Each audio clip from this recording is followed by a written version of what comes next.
சொத்து குவிப்பு வழக்கில் முன்னாள் அமைச்சர் பொன்முடிக்கு 3 ஆண்டு சிறை தண்டனை விதிக்கப்பட்ட நிலையில் அதை எதிர்த்து தற்போது உச்சநீதிமன்றத்தில் பொன்முடி தரப்பு மேல்முறையீடு செய்திருக்கிறது. விவரங்களுடைய நிகரானுடைய சிறப்பு செய்தியாளர் சுசித்ரா, விவரம் என்ன?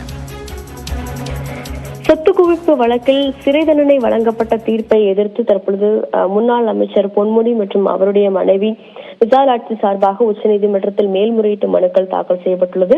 கடந்த 2006 முதல் 11ஆம் ஆண்டு காலகட்டத்தில் தமிழக அமைச்சராக இருந்த பொழுது வருமானத்திற்கு அதிகமாக சொத்து சேர்த்ததாக தொடரப்பட்ட வழக்கில் கீழமை நீதிமன்றம் அவரை விடுவித்த நிலையில், ஆனால் சென்னை உயர்நீதிமன்றமானது தாமாக முன்வந்து வழக்கு விசாரணை மேற்கொண்ட நிலையில் 3 ஆண்டுகள் வரை அவர்களுக்கு சிறை தண்டனையும் 50 லட்சம் ரூபாய் வரை அபராதமும் விதித்து தீர்ப்பளித்தது. இந்த உத்தரவை எதிர்த்து தற்பொழுது முன்னாள் அமைச்சர் பொன்முடி மற்றும் அவருடைய மனைவி சார்பாக இந்த மேல்முறையீட்டு மனுக்கள் உச்சநீதிமன்றத்தில் தாக்கல் செய்துள்ளது. குறிப்பாக முன்பே சொத்து குவிப்பு குறித்த முழு விவரங்கள் தெரிவித்திருக்கும் நிலையில் அதனை கருத்தில் கொள்ளாமல் இந்த தீர்ப்பை உயர்நீதிமன்றமானது வழங்கியுள்ளது. எனவே உயர்நீதிமன்றத்தினுடைய தீர்ப்பை ரத்து செய்து தண்டனையும் நிறுத்தி வைக்க வேண்டும் என்ற ஒரு கோரிக்கையும் இந்த மனுவில் பொன்முடி தரப்பிலிருந்து முன்வைக்கப்பட்டுள்ளது. இந்த மனு என்பது விரைவில் விசாரணைக்கு வரும் எனவும் எதிர்பார்க்கப்படுகிறது.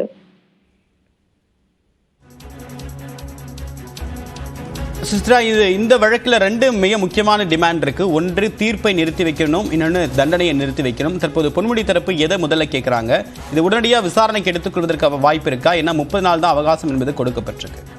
நிச்சயமாக அது குறுகிய கால அவகாசம், அதை கருத்தில் கொண்டு உடனடியாக உயர்நீதிமன்றத்தினுடைய உத்தரவை ரத்து செய்ய வேண்டும் என்ற ஒரு கோரிக்கையை முன்வைத்திருக்கிறார்கள். அது மட்டுமல்லாமல் இடைக்காலமாக தங்களுக்கு வழங்கப்பட்ட அந்த ஒரு தண்டனையை நிறுத்தி வைக்க வேண்டும் என்ற ஒரு இன்டரிம் ரிலீஃப், அதையும் இடைக்காலமாக பொன்முடி தரப்பானது தற்பொழுது இந்த மனுவில் கோரிக்கை வைத்துள்ளது. மிக முக்கியமாக அவர்கள் வைத்துள்ள கோரிக்கை என்பது குறுகிய காலத்தை கருத்தில் கொண்டுதான் உடனடியாக அந்த ஒரு தண்டனை நிறுத்தத்தை அறிவிக்க வேண்டும், அதனை உத்தரவாக பிறப்பிக்க வேண்டும் என்ற ஒரு கோரிக்கையை உச்சநீதிமன்றத்தில் பொன்முடி தரப்பானது முன்வைத்திருக்கிறது. விரிவான விசாரணைக்கு பிறகு இறுதி உத்தரவுகளையும் உச்சநீதிமன்றம் பிறப்பிக்க வேண்டும் என்ற ஒரு கோரிக்கையும் அவர்கள் இந்த மனுவில் குறிப்பிட்டுள்ளார்கள்.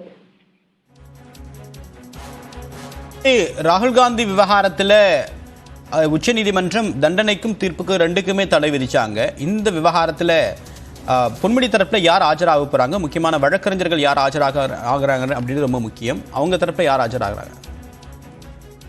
இந்த விவகாரத்தை பொறுத்தளவில் மூத்த வழக்கறிஞர்களான முகுல் ரோஹத்கி மற்றும் கபில் சிபல் உள்ளிட்டோர் ஆஜராவதற்கான வாய்ப்புகள் அதிகம் இருப்பதாகவே பார்க்கப்படுகிறது. இந்த அமைச்சர் பொன்முடி மற்றும் அவருடைய மனைவி சார்பாக இவர்கள் 2 பேரும் ஆஜராகலாம் என்ற ஒரு எதிர்பார்ப்பும் தற்போது நிலை வருகிறது. முதற்கட்டமாக தற்பொழுது இன்று தாக்கலாகியுள்ள இன்று மனுக்கள் என்பது விரைவில் வழக்கமான நடைமுறையின் அடிப்படையில் அடுத்த வாரம் அல்லது வெள்ளிக்கிழமை, இந்த வாரம் வெள்ளிக்கிழமை அல்லது அடுத்த வாரம் திங்கட்கிழமை பட்டியலாகலாம் எனவும் எதிர்பார்க்கப்படுகிறது. அப்பொழுது மூத்த வழக்கறிஞர்கள் யாரெல்லாம் ஆஜராகிறார்கள்? முதற்கட்டமாக முகுல் ரோஹத்கியினுடைய அவரை தங்களது தரப்புக்கு ஆஜராவதற்கான ஒரு கோரிக்கை என்பது பொன்முடி தரப்பிலிருந்து முன்வைக்கப்பட்டுள்ளது. அது கூடுதலாக வேறு யாரேனும் ஆஜராகிறார்களா? கடந்த முறை விசாரணையின் பொழுதும் ஏற்கனவே ஷியாம் திவான் மற்றும் கபில் சிபல் உள்ளிட்டோர் அவர்கள் சார்பாகவும் அவருடைய மனைவி சார்பாகவும் ஆஜரானது குறிப்பிடத்தக்கது. தற்பொழுது அதிகாரப்பூர்வமான இந்த ஒரு மேல்முறையீட்டை பொறுத்தளவில் நிச்சயமாக 3 மூத்த வழக்கறிஞர்களை அவர்கள் நியமனம் செய்வதற்கான வாய்ப்புகள் இருப்பதாகவும் கூறப்படுகிறது. வழக்கினுடைய விரிவான விசாரணை தொடங்கும் பொழுது அவர்கள் அனைவருமே நேரில் ஆஜராகி தங்களுடைய கருத்துக்களை முன்வைப்பார்கள் எனவும் எதிர்பார்க்கப்படுகிறது. உங்களுடைய விரிவான தகவலுக்கு நன்றி சுசித்ரா.